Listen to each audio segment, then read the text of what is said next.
All the views and opinions expressed here are those of the individual speaking and may not be representative of Konig American. At times, language may be considered vulgar. Listener discretion is suggested. You are now listening to the Konig Behind the Wheel podcast.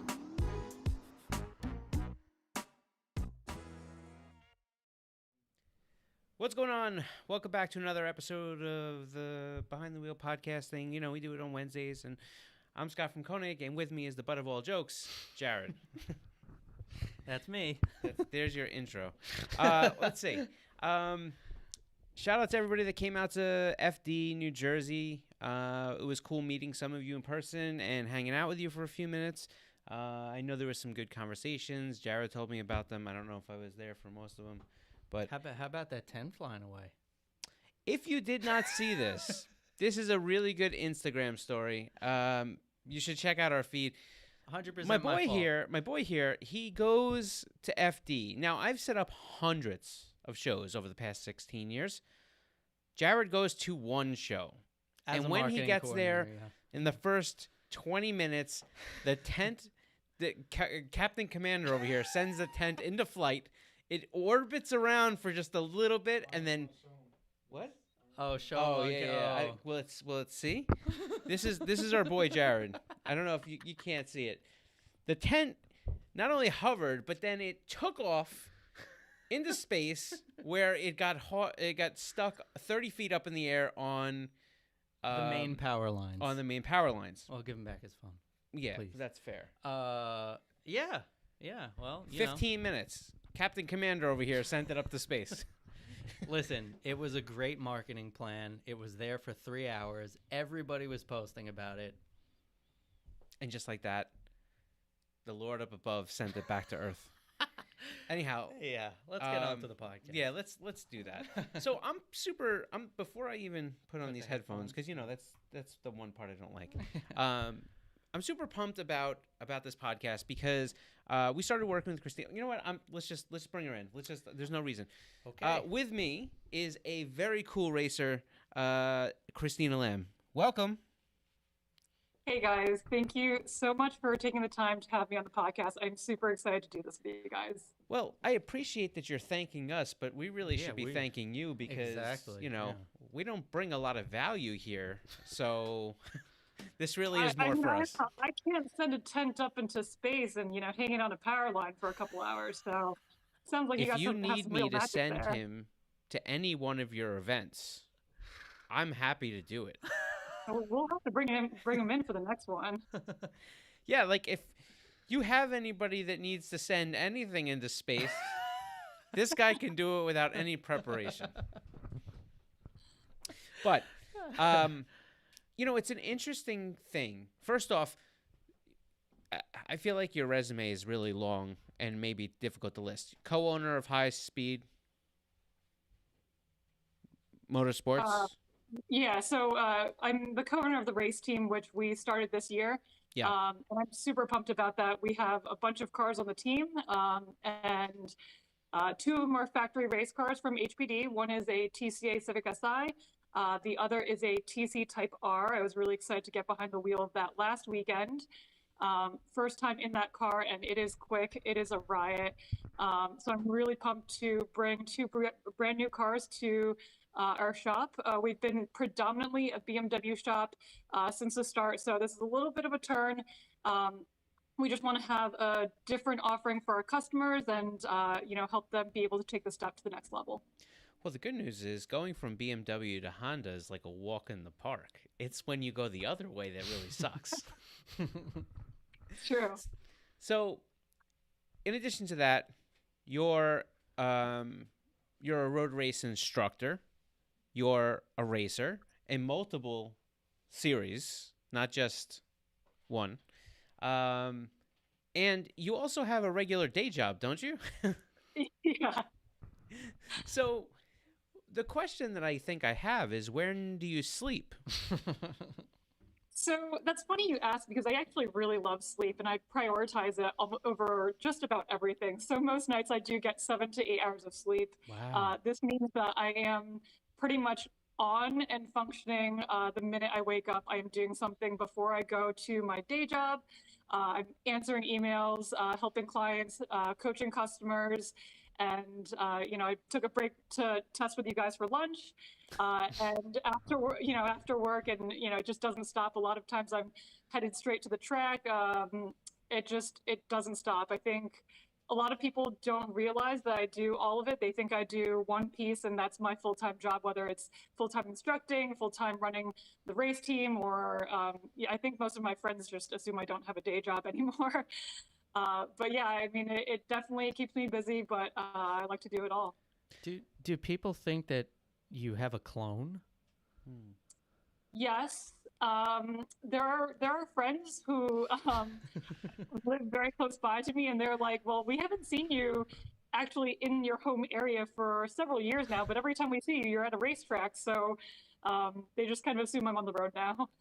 So now, and you don't have to, what is your professional day job? You don't have to give me the job or where you work, but what do you do for I hate to say a living. This is stupid. What do you do during the day sometimes? During the day sometimes. I am a program manager for a software development program. They build something that is very similar to Google Maps for the government. Oh, okay. And that is about all I can tell you. That's fair. Sounds about right. She'd have to kill Jared. Which, hey, what are you going to do? So I want to get into, first off, I want to start with our story. So I had seen you, on social media and different race venues for a few years. And then you had a crash. And it really just became one of those things, wasn't actively trying to pursue, looking for some, I wasn't recruiting. I had no ulterior motive, but she had a crash right before the runoffs? Right before runoffs, yeah. Yeah. And it was like she had to put a whole new car together, like lickety split. So I had just sent a message on Instagram like, hey, like if you need some wheels, let me know. I didn't even know she was working with anybody. Mm-hmm. And that's kind of how we started to work together a little bit. Yeah, so that was a really, really crazy year. That was in 2019. And yeah, I've been following you guys for years. You guys actually have a pretty long history with the shop. Is that right? Probably about 15, 20 years. You guys sponsored some of the cars to go race in World Challenge. And so a lot of those cars, Hugh Stewart piloted a Volkswagen in World Challenge back in the day, and he had sponsorship from you guys and cool. Was running your wheels. And so in 2019, yeah, that was crazy. I got sent into the wall, concrete, not even like a tire barrier. Some dude just pushed me off the track at 100 miles an hour, head on with concrete, and totaled the car. It was just completely obliterated. I got sent to the ER. It was literally like one of those worst case scenarios. I did escape with minor injuries. I shattered a bunch of bones in my foot, which doesn't sound great either. But nothing major, and I feel very thankful for that.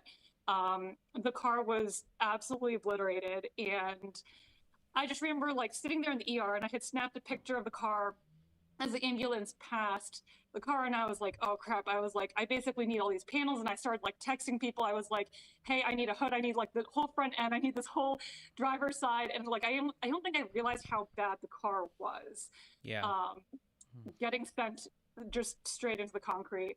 And it wasn't until the next morning that we took the car to the body shop, and they were like, hey, this thing is toast.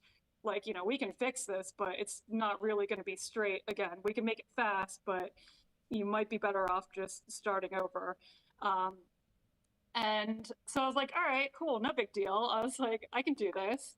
Found a shell, and I was like, oh, we'll build it for runoffs. And I don't think I even realized at the time what a big feat that was, to just say that. We only had 60 days before runoffs at that point. And most builds to this caliber usually take several months. They're built over the course of a winter. You know, people source stuff for months before finally biting the bullet. And I was just like, oh, okay. I was like, I'll just build a new car for the next race. And there was just so much like outpouring love from the community. They were like, holy crap, Christina, you survived this. Let's help you get back on your feet. Literally, you know, whatever you need, like, we're here to support you. You know, messages from sponsors. When you guys messaged me, like, that was just like, holy crap, like, wow, like, you know, I can really make this happen. It's crazy because, you know, I don't want people that maybe have never built cars to this extent to understand, but 60 days is nothing. It, in some cases, can take you more than that to order parts for a build of this caliber, let alone putting the whole car together and making it competitive. I mean, crazy. Well, it just reminds me of SEMA. I think about SEMA when I hear stuff SEMA, like that. Like, if you've gone to SEMA long enough, you know that you could see a lot of cool cars, and if you open up the hood, there's no accessory belts on things. You can't really fake the funk here. Yeah, But, definitely. I mean, there was definitely a lot of work that went into it, and the fact that I knew I wasn't going to be able to test the car before even getting to runoffs was even more pressure. The first time I drove the car was in qualifying one at runoffs at VIR. And that was just like, that to me was actually like, oh crap. I was thinking about it going up the S's, you know, on the outlap. I was like, did I tighten everything down? I was like, yeah. I was like, pretty sure I did. I was like, I got to send it because it's qualifying, and that's about all you can do. Yeah. If there's any M fans or BMW fans out there that are watching this, if you want a good dry heave, go watch Christina Lamb's YouTube channel where they actually crush her old shell. That'll do it. Oh man, you know, I actually just watched that the other day because I was thinking about it. And yeah, that was really sad. Yeah. We took that to the junkyard, and he was like, yeah, just go drop it off. Like, he was like, we don't have space to keep this anymore. You took all the parts off it. He's like, just get rid of it and you can get cash for the scrap. And so Frank and I went, and, you know, they weighed the truck, and then the guy saw me recording, and he was like, all right, we'll put on a show for this girl. And he just obliterated it. He flipped it in the air and just like pounded it with that hydraulic claw.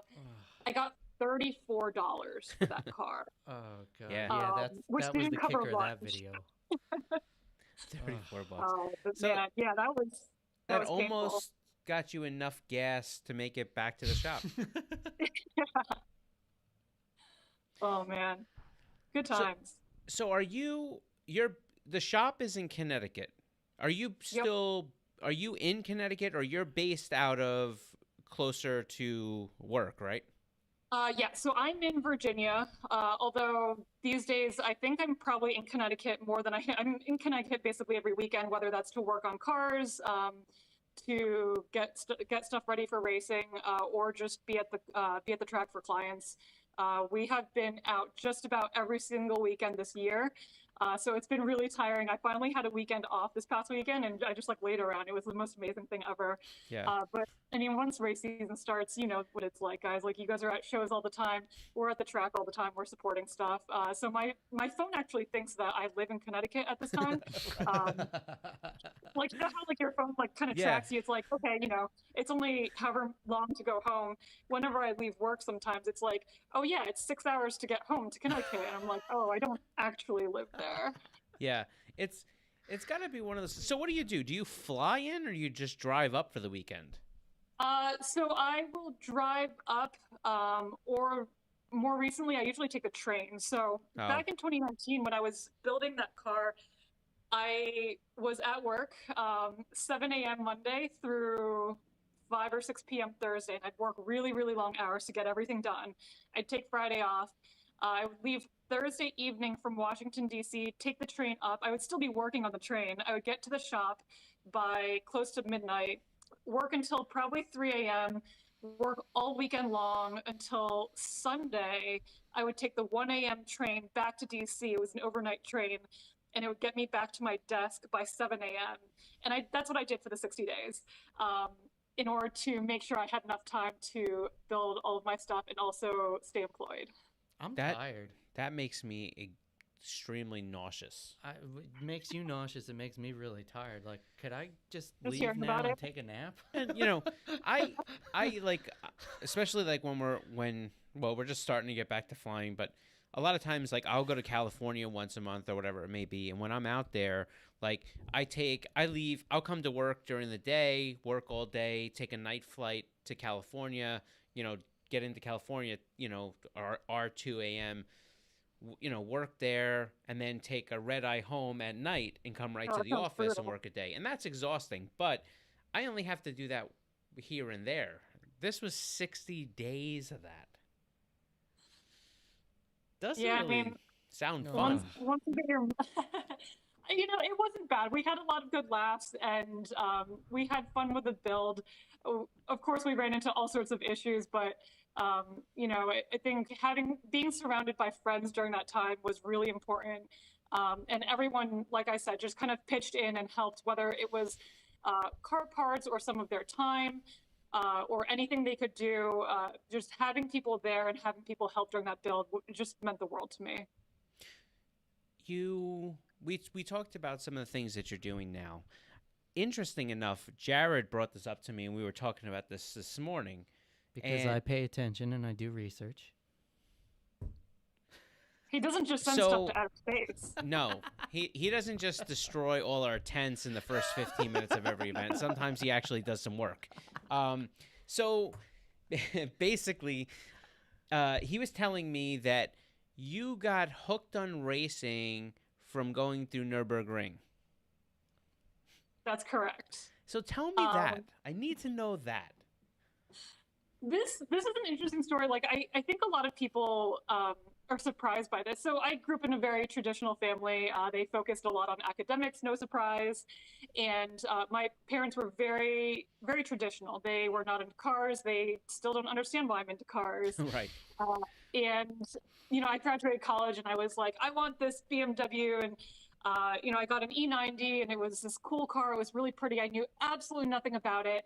And I started to look into doing autocross. And before I did that, I actually went to Germany for a vacation and I was visiting a friend. And he was like, I know you just got this nice hot car that you're like super proud of. And he's like, let's go do some car stuff. You're in Germany. So, we did the BMW museum.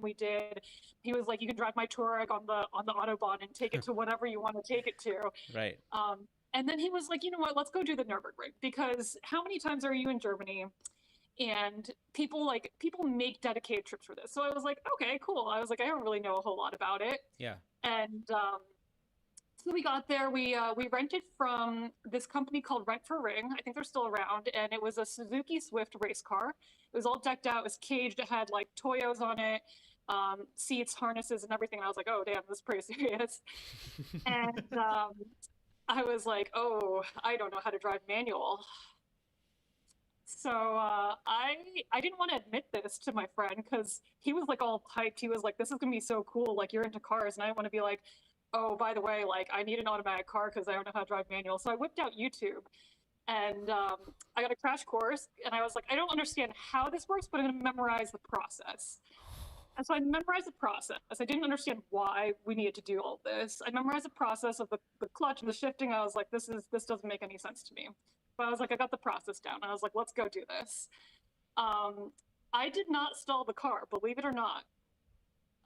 Drove it over from the parking lot to the gate. I did kind of have a moment at the gate where you scan your RFID tag and they open the gate for you to go onto the track. I had a moment where I couldn't really get rolling and I just kind of like revved the car a And bunch dumped and the it. guy looked at me. But no, I didn't stall. So that was like my number one goal at the Nürburgring. I would like to go back and drive it properly now that I do know how to drive. Yeah. But that was my first experience on track. So my first ever track was the Nürburgring. So wait. So you. So you I mean, drove hold around. on. I feel like those thug glasses need to come flying in over her face right now because Yeah. that's amazing. So you don't. This is like blowing. I'm having trouble. So you don't know how to drive stick, you YouTube driving manual on your phone, and then you get in the car and go on to Nürburgring. That's how it happened. This can't, like, I mean, I know it's true. This can't be like, people, that doesn't happen. Like, So, all right, so you get out there. How was it on track? You're on track. Like, once you're moving, you feel good? I mean, there's a lot of downshift. Well, maybe not in a Swift, but there's a lot of downshifting that has to happen there. Yeah, so I had an instructor. They were like, "Do you want to pay extra for an instructor?" And I was like, "Yeah." I was like, "I don't know what I'm doing." Does he know how to drive stick? Definitely. He was so not impressed about the fact that I didn't know how to drive. He had this whole condescending speech for me before we even got in the car. He was like, "Look, I know you Americans, you guys just have automatic cars. You guys don't know how to drive." He was like, "Look, this is super dangerous. People die here every year." He's like, you don't want to show off to me." And I was like, "Buddy, I don't know how to drive stick. Yeah. Like, you're the one who should be scared here." Yeah. But, he walked me through, like, turning in Apex track out, and I was like, "All right, I'll just listen to you, and you'll keep us alive." Right. And towards the end of it, he was kind of grooving with it. He was like, "Wait, I'm kind of impressed, and I feel bad that I gave you this whole speech beforehand." But yeah, we had a ton of fun. We actually went around again, and then I got a hot lap, so I got like an actual at speed lap afterwards to see what I could have done. But yeah, so I had a blast. Man, as a car and it was guy, raining. She saved was that there a part for last. volcano erupting in the background? I feel like we need more drama. She saved that part for last. Jesus Christ. She goes, and there was a pound of ice all over the track. Like, so. But it's definitely one of those things, like, if you just don't know enough that you should be scared. You're just like, "Oh, okay, whatever." Now that I know all of that, like, I would be concerned if someone were, "Hey, let's go pound out some laps at the Nürburgring in some car we've never like tested," and I'd be like, "Okay, let's back it down a little bit and let's chill before we go." Let's just use the Lido parking lot. Right? Like, that's where we need to be. I think that's incredible. I mean, it's such a good story. So then you come back from Germany. Tell me the process. Like, how long does it take before you're like having a life reevaluation? Oh, it did not take long at all. So I took my E90 to do autocross, and I was like, okay, this is what I can afford right now. It's like $35 a Saturday morning. And I did that for like a year, and then I was like, okay, I need a little bit more. Like, that was a good gateway drug, but I need a little bit more. And then I was like, let me get real. Signed up for an HPD at Summit Point because that's what's close to me. Mm-hmm. And I kind of kicked ass at in my my beginner group, and I was like, okay, that was fun. I was like, I would do one of those once a year just as a bucket list. And the next year, I think I did 5 or 6 track days. And I was like, okay, yeah, that's cool. But then I was like, I would never go like time trial or compete. I said, those people are totally nuts, with dedicated track cars. And so a month later, I had a dedicated track car. And because I was like, I can't bring this E90, which is my daily driver, out to the track. I was like, someday something's going to happen. Mm-hmm. And so I bought an old E36. It was automatic. It was from this very nice family who owned it for, 12 or 15 years. And the dad was going to sell it back to the dealership and trade it in and get his daughter something new. And he was getting $3,500 for it at the time. And then I told him what I wanted to do with it. I was like, I want to take your car, and I said, I want to build it into a race car. And he's like, if you're going to do that, you can have it for $3,000. Nice. I was like, okay. I was like, deal. Let me go to the bank. And then it just kind of spiraled out of control very, very quickly. I became an instructor. I started to compete in time trial. I eventually became the time trial director in NASA Mid-Atlantic and Northeast. I did direct time trial in NASA Northeast for several years. You hanging out with Chris Cabetto? Yeah, all the time. And then, I was like, oh, racers, like racing is like really nuts. I'd watch the races and it just looked chaotic. I was like, I would never do that. And so the next year I decided to go racing. Right. Seems to be the thing. As soon as you tell yourself, I'm not going to do this. Yeah, now you're You do full it. on in. Yeah. Oh, definitely. I sent the car to Hi-Speed Motorsports and I was like, okay, let's do this. I said, I want to go compete. This is the car I have. I want the best car on grid. I said, I want to show up there and have the best equipment. I just want to have to work on myself next year. So I sent the car to Hi-Speed Motorsports. I got back a GTS2 weapon. That thing legit went from, a nice family sedan to the ultimate BMW race car. I love that thing. And so I competed in GTS2 my rookie year. The full season, I was on the podium every single race with NASA Northeast. We took the car down to Sebring for NASA Champs, and I was on the podium there my rookie year. And that just kind of spiraled out of control. I got an E46, and I'll never say I won't do anything ever again, because I know, I just feel like this whole thing has taught me, you know what, if it's out there, I'll probably go do it. So, but when you sent this car to High Speed, was this the automatic car that you bought, or we have already changed cars at this point? So it was. I had actually had the car 5-speed swapped already at that point. So Okay. I actually learned how to properly heel toe and drive manual on track. By that point, I was time trialing it. And so at that point, it was like a cage kind of street legal car. I had a guy to do my safety inspection so it would pass. But I kept it tagged and everything because it was easy to drive back and forth to the track. And once it went full race car, then it was truck, trailer, the whole shebang. Yeah, that sucks. It's such a small but large step to be able to kind of get that part of the program in. Oh yeah, huge commitment level. Yeah. So did you know Hugh prior to sending your car to High Speed, or was that just the place that everybody was talking about? So there's a ton of shops in NASA Northeast, and to be honest, I pay a lot of attention to the grid and finishing positions when it comes to their racers. There were a bunch of shops I could have picked from, and they all put out really nice cars. Consistently, I noticed that high-speed cars were finishing on the top of the podium. He was racing with NASA Northeast at the time, and he won every single race he competed in. Nicest guy in the paddock, and so to me it was just a no-brainer when it came time to build my car. Hugh was just a wealth of knowledge and the only choice.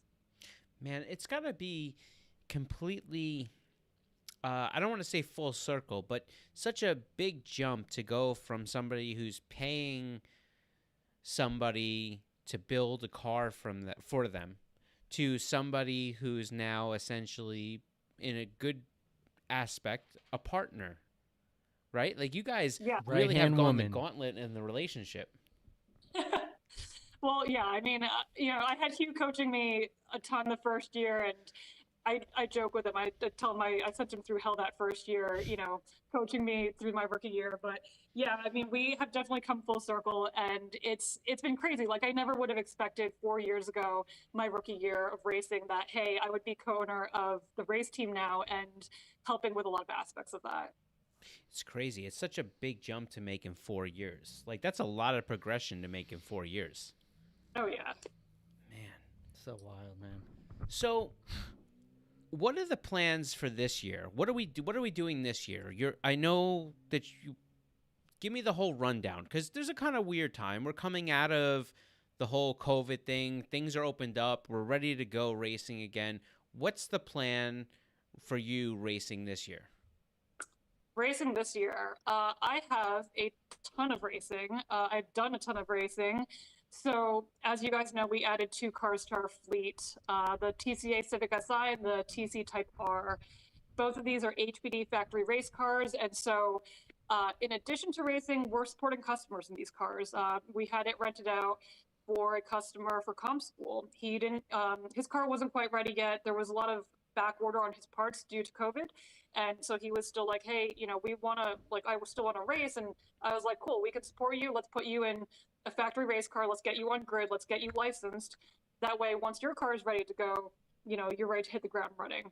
I am also racing the TCA Civic, both in NASA and in SCCA majors. I'm racing my BMW in SCCA majors. And we plan on bringing 4 of our cars, so 2 of the BMWs and 2 of the Hondas, to runoffs, we'll be bringing both of the Civics to NASA Championships in Daytona as well. You know, just when you think it's impressive enough, she just starts saying more very impressive casually things. too. Yeah, like, oh, you know, we're just bringing 6 cars. So, no big deal. Now, you're not going to pilot all 6 of those, right? So I'll be driving my BMW Right. and also the Civic Si. Hugh will be driving his BMW and the Civic Type R. Got it. Okay. And the other 2 are spares or? No, so we're running the Hondas both in SCCA and NASA, and then just the BMWs in SCCA. It's a big transition to go from a Honda to a BMW as far as platform-wise and driving. I mean, I'm sure that you've been able to have proper seat time in all the cars, and you've been able to adjust them to your driving preference, but they're still pretty different platforms. They're definitely, it's a very different drive style to drive them both very fast. And I think it's almost backwards. I think it's easier to come from front wheel drive and move to rear wheel drive. I think like it's a more natural progression. Whereas I think it's harder to go from rear wheel drive to front wheel drive. It doesn't make sense. It didn't make sense to me at first. And to be honest, I actually spun one of the Civics the first time I drove it because I tried to drive it the way I drive the BMW. You definitely have to, I feel like you have to finesse the Civic a little bit more going into the corner, and then you just, you trust it. You have to trust it, give it 100% on the way out, whereas it's literally the other way around when it comes to the BMW. Well, one, you're pushing yourself out of a turn. The other one, you're pulling yourself out of a turn. It's like, it's just, it is different. It's completely different. But I get that. Like going, like a front wheel drive car, and it's totally different. It's like, then you almost, if you ever get yourself into an all-wheel drive car, you almost feel like you're cheating to a certain extent. Yeah, it's just point and shoot at that point. So you're going to run World Challenge this year? I would like to, yes. Yeah, it's a big commitment with a big price tag. It is. And so, yeah, that's definitely one of the goals, one of the dreams. We have 2 cars that can go there, and so once we find funding, I would like to have both me and Hugh bring those high-speed Civics to the grid. Man, it's crazy. Have you had any other thoughts of other motorsports that you would like to try? Oh my gosh, yes. Literally anything with wheels, I will go do that. There's a Dirtfish Rally school that I really want to go do. That looks like a ton of fun. I have friends who have done it and posted pictures. Have you guys gone? I haven't, but I've heard all about it. Personally, I know Dave from Rally Ready in Texas. That's like the other school, but same thing. Yeah, I think that I would love to do that. I'm just afraid that I would push too hard. Anyhow, I think it looks like an absolute riot. Yeah, that is definitely on the list. Even like honestly anything, even like local rallycross, I would totally go try that. A hill climb is on my list of things I would like to do. Okay. In my BMW, and I don't know, maybe even in one of the Civics. I think it would be fun in either car. Just to, go try some crazy setup. And I've got a friend who did it in his LS E36 for several years, and it just looks like an absolute riot. Just totally crazy, and, maybe go do Pikes Peak one day. Well, yeah, Pikes Peak is the limit. Pikes Peak's crazy.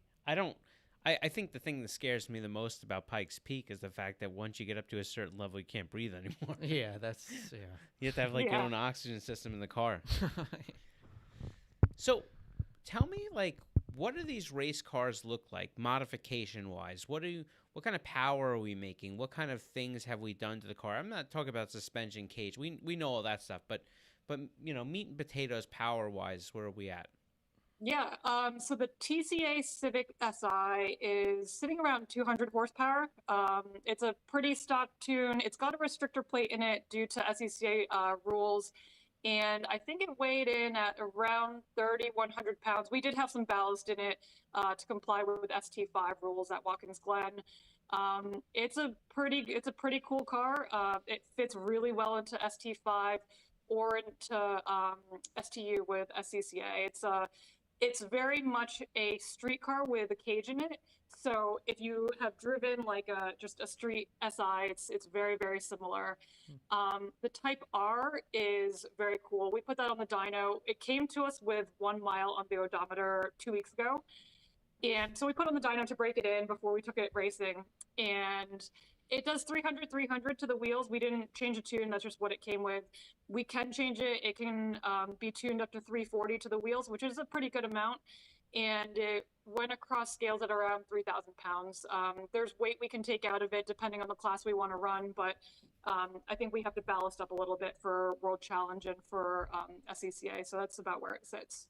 Have you guys had any issue with the overheating of the car or anything like that yet? No. So HPD goes through the car, and they've done a lot of development, a lot of testing, and so we haven't had any of the typical Type R issues when it comes to overheating on track. I see a lot of guys in HPD, and they come over to look at the car, and they're like, oh, my car's overheating. Like, what do you guys have? And it's got an upgraded radiator, intercooler, everything we need just so that it can stay strong. Guys are taking these things out to do endurance racing, so these things will chug all day long. I wonder if they did any head redesign. I know that was a lot of the whole issue that they had was the internal jacketing on the head, especially like with the way the turbo feeds off of that head. It was like they just couldn't get enough heat out of the engine, Yeah, I think they did. I think it was just added cooling that really helped the car. Which is good because that means it gives hope to everybody else that has Type Rs that are overheating. Oh, definitely. Man, that's crazy. So, do you have any other platforms that you think or you would like to race in the next few years? I would like to get into a Porsche Cup car. I knew it. Who doesn't? Yeah, right. I know.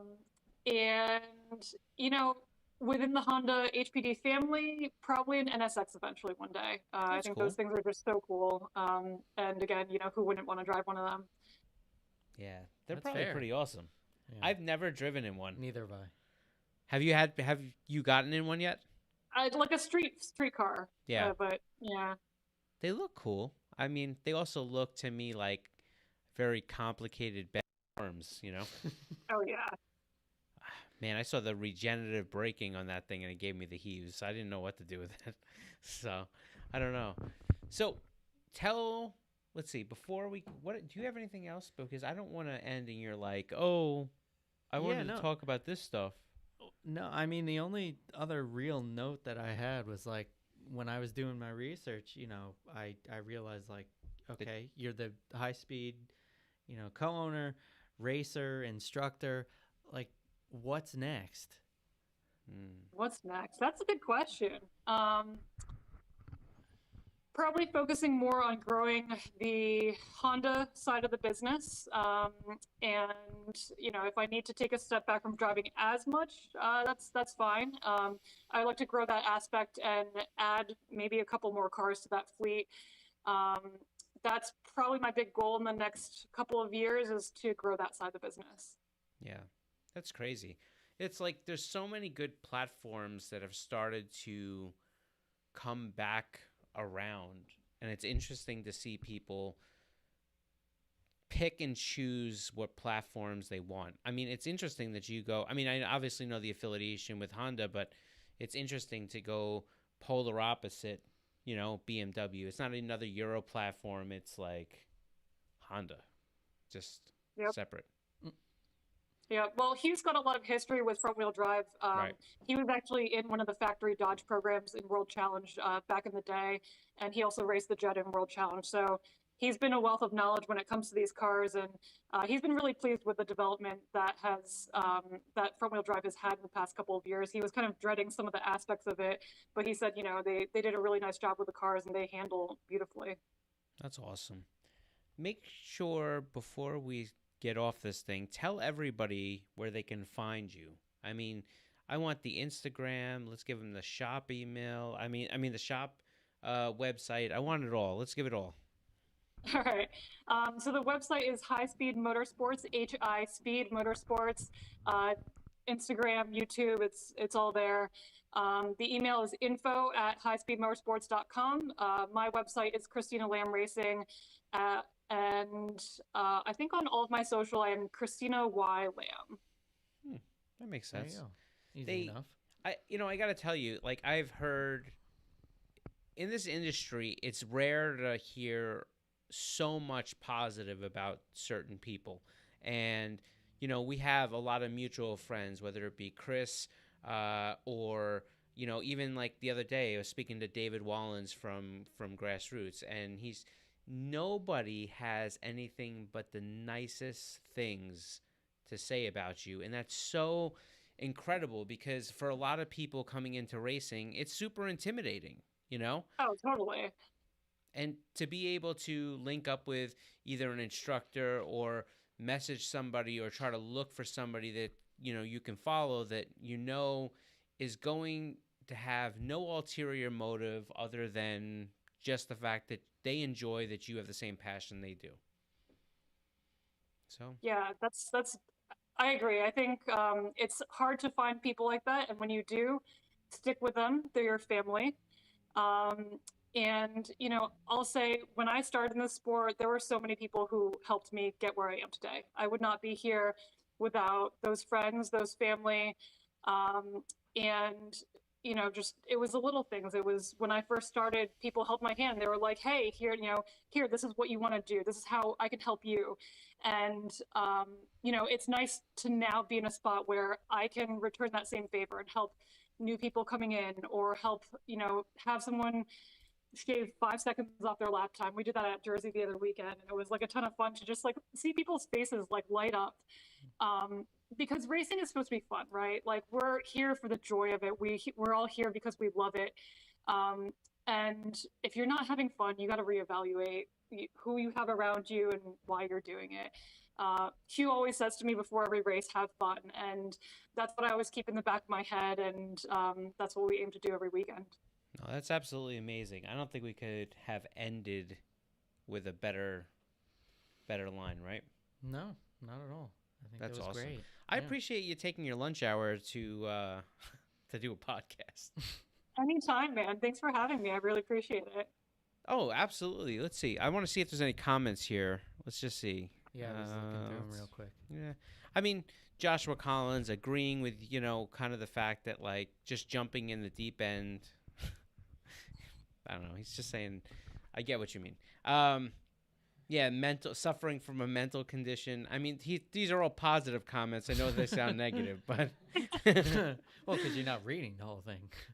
So John Peters said, I just jumped in, and this may have been covered, but what are the specs for the hypergrams on the E46 M3? John, it wasn't covered. They're 1810.5s, 25 offset. That's it. Yeah, that's actually, I get DMs on the wheels like all the time. Crazy. People absolutely love the wheels on the car. I think they look so hot. Like I said, I think I just bought half the stock that came in the black. So that's right. I actually black, bent one. new finish.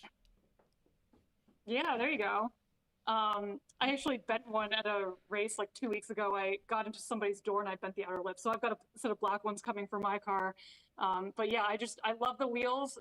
We've beat them to hell in the past 2 seasons, and they're all straight. They're lightweight, they're affordable. And actually one of my favorite parts about them is that they sit just a smidge wider than all the other brands' 10.5s. So even though they measure 10.5 wide, when we put our Hoosiers on there, they sit like real nice and fat. And, we take every little advantage we can get. And I think that definitely helps our cause. No, it's cool. Like, I know that we're kind of the other way, like where we get our jollies, we don't necessarily get at the track as much, to actually race. But, because so many of us are car enthusiasts, where we get our jollies, the fact that we get to like really develop product that we would want to use and hope other people want to use, and that really is a big part of of what's going on. Joshua, it's not you, man. It's me. I can't read. Like, your joke was good in context. I screwed the whole context up. Like, you can't own that. I have to own that. You didn't read the whole thing. I know. I was trying to summarize, and it just didn't go well. I mean, I don't know what to say. Like, getting all upset. Joshua, it's not you. It's me. Let me read the comments next No, time. Listen, I don't want to, because it takes, you start in with grammatical changes. I don't need that crap. Listen, we will let you go. I appreciate the fact that you took the time to do this. I'm hopeful that we can either maybe get up to Connecticut in one of your Amtrak runs and try to link up with you. Maybe do something like, we'll make you do a garage tour with Hugh. Ooh, Actually, I like that. we're going up to FCP Euro in not too long. We'll get with you outside of this and see if you're gonna also be up there that same time. We are like 3 miles away from FCP Euro, so you better come visit us. Yeah, there we go. So if you're gonna be up there that weekend, I think we're going in a few weeks. But we'll link up with you afterwards, and we'll see if it all comes around. Get some lunch. We'll tour a shop. Sounds good. There you go. Yeah. I love it. Thanks so much. again. Tell Hugh we said hello. And I don't know, we'll see you really soon. Yeah. Awesome. So hang on for All a right, second, and thanks, let's get rid of this thing. We're gonna get rid of it. All right, so that's it. I'm gonna take these headphones off because it absolutely drives me nuts. I know, it's driving me nuts. Hear myself I can't anymore. stand that. It's the worst part of doing a podcast over the thing. Anyhow, let's see. New piece of content coming out on Friday. We do this every Wednesday, 3 p.m. Eastern. I love the people that are still sending us messages. What time is the podcast? It's like the same time for the past 2 years. Also, we go live on Instagram and Facebook just before this, 2 p.m. Eastern every Wednesday. You come through, you can ask questions. We'll answer most of them. I mean, there's some things that genuinely I don't know, but if it's about sending tents into space, this guy's got you covered. I'm the He can expert. tell you all the aerodynamics involved in sending a 10 by 10 canopy up into the stratosphere. Aside from that, listen, make sure you're subscribed. If you're listening to this, get subscribed because we've done a giveaway just recently. We gave it away over the weekend. And if you were not subscribed, you clearly missed out. So that's it. That's what we have. We will catch you back here next week. Take care of yourself. Have a good week. Don't hurt anybody. Don't hurt yourself. We'll see you later. Take care.